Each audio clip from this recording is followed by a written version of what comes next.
I swear if you take one more step, she began. Then he did, and she fell silent. Crash landing. The shuttle buckled, metal screaming as atmosphere tore at the hull. Inside, Derek Myers gripped his harness until his knuckles whitened, stealing glances at his unwilling companion. Diplomat Zavella Tiernock sat rigid in her seat, her silver-blue skin luminous against the emergency lights, face impassive despite the chaos. Stabilizers gone, Derek shouted over the alarms. We're going down on that moon. Zavella's iridescent eyes narrowed. Your piloting skills are as refined as your species' diplomacy, I see.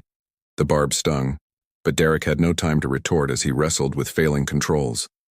The small moon of Taralis, a disputed territory between human colonies and the Aloran Confederacy, rushed toward them through the view screen. Brace for impact. He yelled, seconds before their world became noise, pressure, and darkness. Consciousness returned to Derek in painful fragments. Rain pelted the cracked hull, and wind howled through ruptures in the shuttle's frame. He tasted blood. Across from him, Zavella was already moving, methodically checking the ship's systems. Communications? He croaked. Destroyed, she replied without looking at him. Navigation and propulsion systems as well. Your Federation technology proves as fragile as expected. Derek unbuckled, wincing at the pain in his ribs. That meteor storm would have taken down an Aloran cruiser just as easily. Perhaps, she conceded with cool detachment. But we wouldn't have been in that sector had your government respected the Crimson Line Treaty. I was delivering medical supplies, Derek snapped, not weapons. Zavella's translucent inner eyelids flickered, a sign of skepticism he recognized from his diplomatic briefings. Even your humanitarian missions carry hidden agendas. A distant rumble silenced their argument.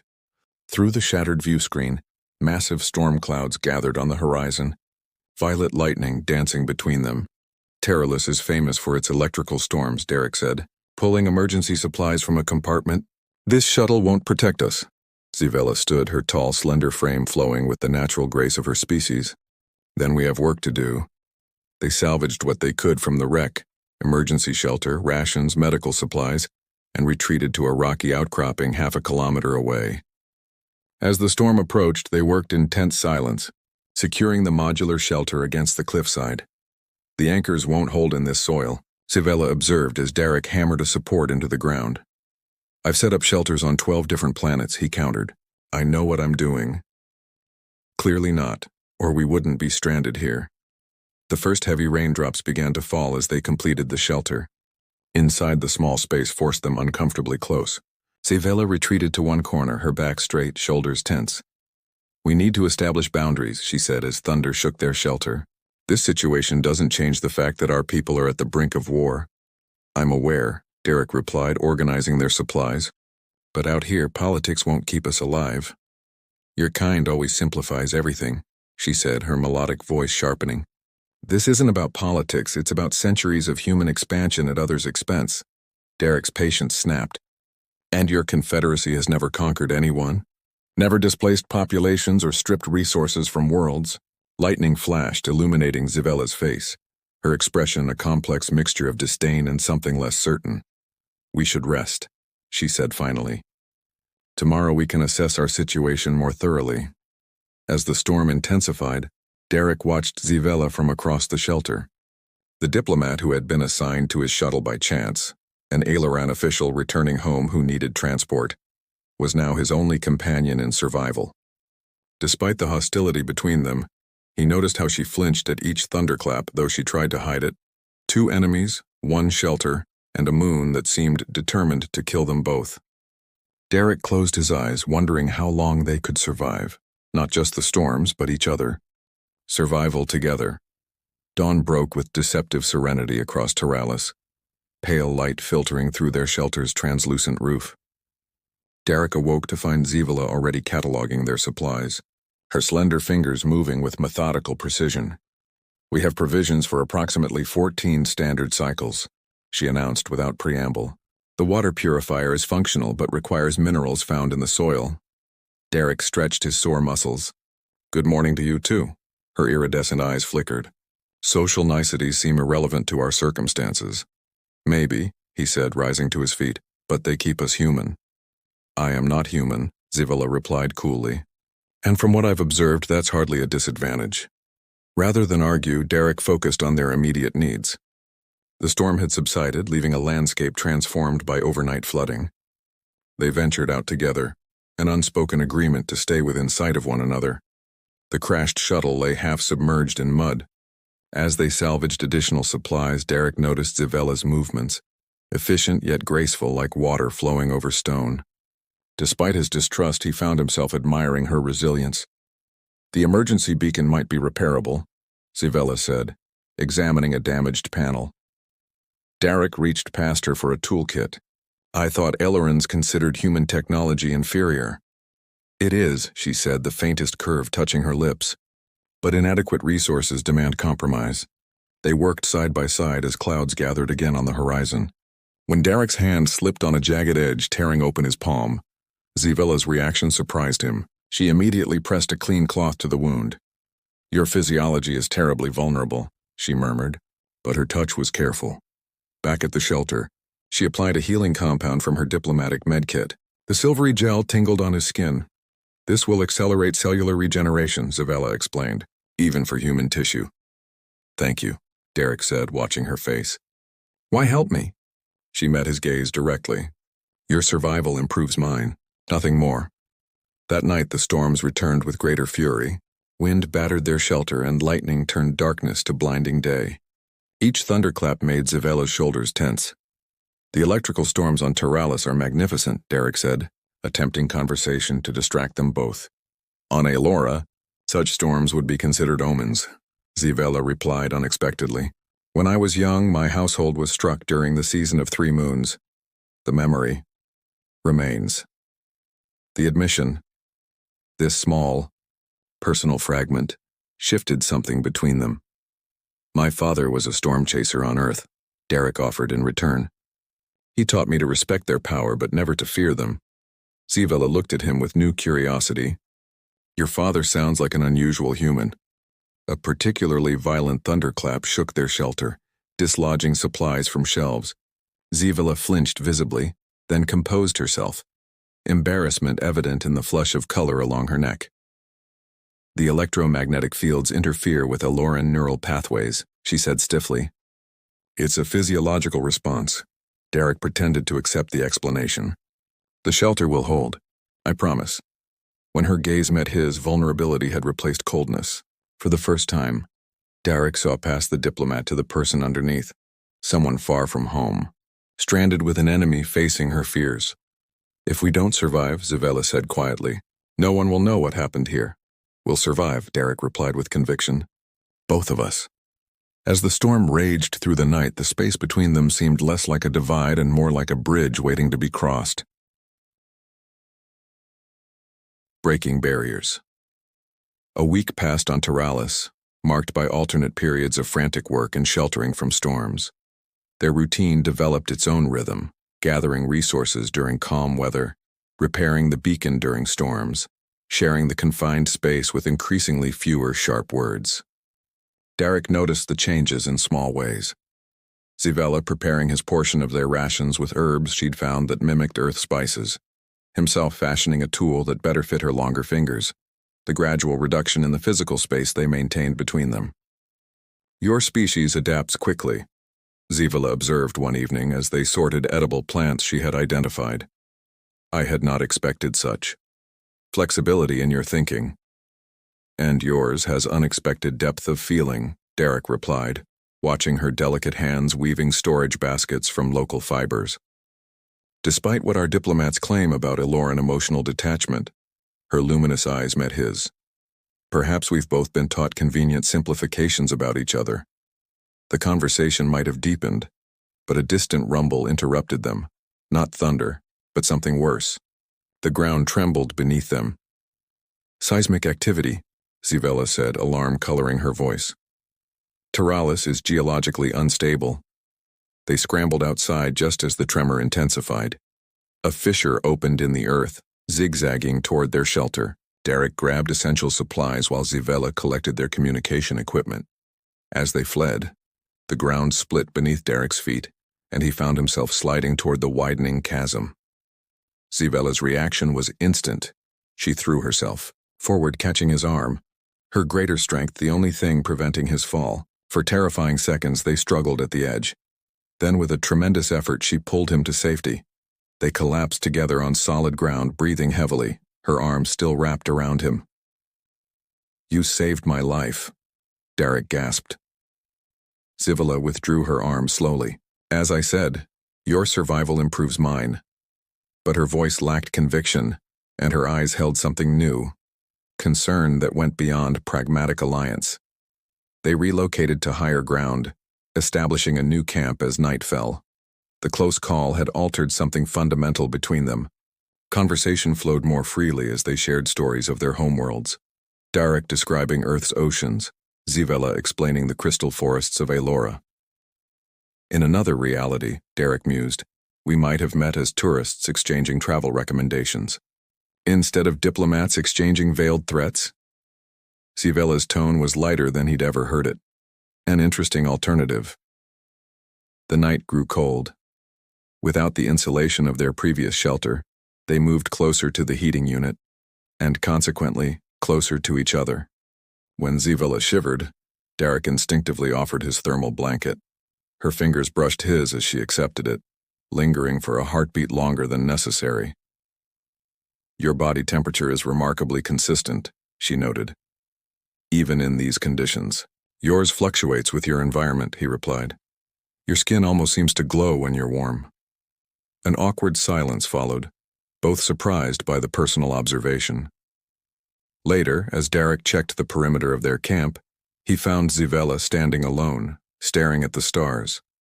The moonlight transformed her silver-blue skin to pearl, and something caught in his chest at the sight. He approached slowly, drawn by an impulse he couldn't name. She turned at his footsteps, her expression unreadable. "I swear, if you take one more step," she warned, her voice cracking with emotion she'd kept contained for days. Derek paused, then deliberately stepped forward, closing the distance between them. He expected anger, perhaps even physical rejection. Instead, Zivella remained motionless, her eyes wide and uncertain. The silence between them thickened, not with tension but with possibility. Her breathing quickened and the luminescence beneath her skin brightened subtly. "You always do the impossible, human," she whispered finally. "You make me question everything I've been taught to believe." Under the alien sky, surrounded by danger on all sides, they stood at the threshold of something neither had anticipated when their shuttle fell from the stars. The walls between them, built from centuries of misunderstanding and conflict, began to crumble. Derek reached out, hesitantly touching her face. Zivella didn't pull away. Instead, she leaned into his touch, her eyes closing briefly in a gesture that transcended species and politics and history. "Maybe that's what both our peoples need," Derek murmured, "to question what we think we know about each other." New understanding. The following days brought a transformation as profound as it was unexpected. Where silence had once stretched between them, conversation now flowed easily. Derek found himself watching Zivella, the way sunlight caught the subtle iridescence of her skin, how her expressions had become increasingly unguarded around him. They sat together outside their makeshift shelter during a rare calm afternoon, repairing equipment damaged in their hasty relocation. On Elora, this would be the season of reflection, Zivella said, glancing at the sky. Families gather to share histories and renew bonds. "What's your family like?" Derek asked, realizing how little he knew about her personal life. Zivella's hand stilled. "My lineage is prominent. 7 generations of diplomatic service to the Confederacy. My path was determined before I drew first breath." "You never considered another life? Did you?" she countered. "Before becoming an explorer?" Derek smiled, remembering. "I wanted to be a musician. My mother said I had spectacularly average talent." Zivella laughed, a sound Derek hadn't heard before, melodic and bright. "My progenitor would have said the same about my early attempts at ceremonial dance." "I'd like to see that sometime," he said without thinking. Her luminous eyes met his, and something electric passed between them. Perhaps you will. That evening, they shared their cultures in new ways. Derek taught her an old Earth card game while Zivella demonstrated Aloran meditation techniques. Their fingers brushed repeatedly, each contact lingering longer than the last. Your human customs of courtship are remarkably indirect, Zivella observed suddenly, her directness startling him. Derek nearly dropped the cards he was shuffling. Is that what we're doing? Courtship? Are we not? Her head tilted curiously. The physiological indicators are present. Elevated respiration when in proximity, pupil dilation, increased body temperature, the tendency to find reasons for physical contact. I didn't realize I was so transparent, Derek admitted, both embarrassed and relieved. Ailerons value clarity, she replied, though I find your human approach intriguingly anticipatory. The air between them changed, charged with acknowledged attraction. Derek moved closer, and this time Zivella met him halfway. Their first kiss was tentative, an exploration of unfamiliar territory, but the second was not. Later, as twin moons rose over Taralis, they lay together beneath the stars, her body curved against his. Zivella traced the line of his jaw with wonder. On my world, this would be considered either madness or revolution, she murmured. Which do you think it is? Derek asked, his fingers entwined with hers. Perhaps both, she whispered. And perhaps something entirely new. Their night of intimacy revealed differences and similarities, her skin warming beneath his touch, his heart racing at the gentle glow that emanated from her in moments of passion. They discovered each other as no human, and Aloran ever had, mapping territories more significant than any planetary claim. Dawn broke with a storm on the horizon, literal and figurative. As dark clouds gathered, Zivella grew pensive. What happens if we're rescued? She asked, her voice subdued. Do we return to being representatives of opposed worlds? Before Derek could answer, a violent gust tore at their shelter. The approaching storm was unlike any they'd witnessed, a towering wall of clouds crackling with purple lightning. Supercell, Derek shouted over the rising wind. We need to find better cover. They secured what they could, but as they prepared to evacuate, a section of their shelter collapsed, trapping Zivella beneath. Derek worked frantically to free her as rain began to lash down. Leave me, she urged as the storm intensified. That was never an option, he replied, finally lifting the debris enough for her to escape.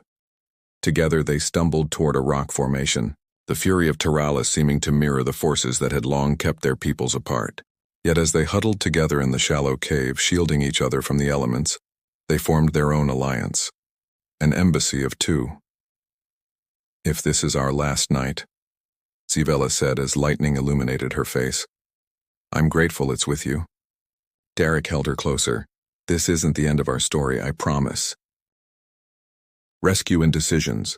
The devastating storm lasted 2 days, leaving them isolated in the cave with minimal supplies. When they finally emerged, much of the landscape had been transformed, including their camp, now scattered across kilometers of mud and debris.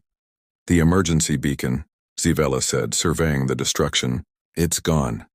They searched desperately but found only fragments of their communication equipment. Without it, rescue seemed increasingly unlikely. Yet rather than despair, they found renewed determination. We'll build a new beacon, Derek insisted. Between your knowledge of Aileron communication protocols and my experience with field repairs, we can make something work. Days blurred into weeks as they labored together, salvaging components from the shuttle wreckage, improvising with local materials. Their work was punctuated by moments of tenderness, shared glances, gentle touches, nights spent in each other's arms discussing futures neither had previously imagined. There's a diplomatic posting on Proxima Station, Zivella said one evening as they rested. It serves as neutral territory between our peoples. If we requested dual assignment, Derek smiled, envisioning possibilities. My background in exploratory missions would qualify me for liaison work. We could represent a different approach, she continued, her voice warming with rare optimism. Show both sides what's possible when we move beyond old prejudices. Ambassador Tyrnox and Envoy Myers, Derek teased. scandalizing two civilizations with our radical cooperation. Zivela's expression grew serious. They won't make it easy. Both our governments have invested heavily in mutual suspicion. Nothing worthwhile is easy, he replied, tracing the luminescent patterns on her arm, including this. The morning their makeshift beacon finally activated, they held each other with mingled hope and apprehension. If it worked, their time alone together would end. The universe, with all its complications, would reclaim them. 3 days later, they detected an approaching ship. A Lauren design, Zivela confirmed, studying their sensor array. A search vessel. The reality of imminent rescue forced the question they'd been avoiding. Darek took her hands, feeling the slight tremble in her fingers. Whatever happens next, he said firmly, we face it together. Zivela's eyes met his, vulnerability and strength equally present. My position gives me certain diplomatic privileges. I could request special dispensation for an interspecies liaison. And I could petition for an unprecedented cultural exchange program, Darek added. Between the right officials with the right arguments, it won't be simple, she warned. No, he agreed. But we've survived Teralis. Bureaucracy seems manageable by comparison. As the search vessel descended through Teralis's atmosphere, they gathered their few possessions and the records they'd kept, documentation of their discoveries about the moon, but more importantly about each other. Standing at the edge of the landing zone, Zivela turned to Darek one last time before they would be seen. The diplomat in me should be calculating the political ramifications of what we're about to do, she said. Darek smiled. And what does the rest of you think? That some boundaries are meant to be crossed. She touched his face with gentle fingers. That some steps once taken change everything. The search vessel touched down, its engines stirring dust around them. The hatch opened, revealing an Aileron rescue team whose expression shifted from relief to confusion at the sight before them. Zivela standing hand in hand with a human. Diplomat Tirnox, the team leader called out. We've been searching for weeks. Are you, well? Zivela straightened, her diplomatic poise returning, but she didn't release Darek's hand. I am excellent, Commander. Please record that both survivors are accounted for and require immediate transport to Proxima Station. Proxima? The commander's inner eyelids flickered in surprise. Our orders are to return you directly to Aelora. My orders supersede yours, Zivela replied with calm authority.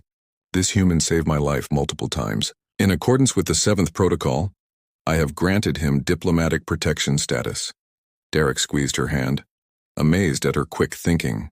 The 7th protocol, rarely invoked but unassailable, would give them time to make their case before being separated. The commander hesitated, then nodded reluctantly. As you wish, diplomat. As they boarded the vessel, Darek whispered, Is that protocol really going to work? Zivela's lips curved in the smile he'd come to treasure. For approximately 72 hours. After that, we'll need something more permanent. 72 hours, he echoed. Plenty of time to start a diplomatic revolution. The ship lifted off, leaving behind the storm-swept moon that had transformed enemies into allies and then into something more. Ahead lay uncertainty, opposition, and the weight of centuries of distrust, but also possibility.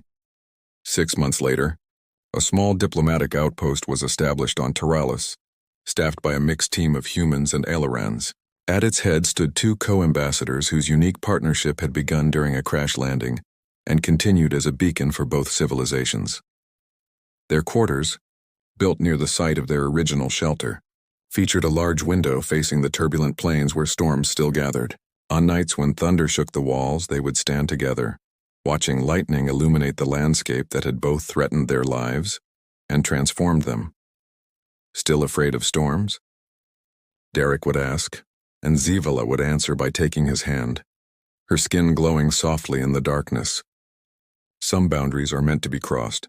Outside, representatives from both worlds learned to work together under the example of the most unlikely alliance, one that had begun with a crash and a warning. I swear, if you take one more step, a step that once taken had changed everything,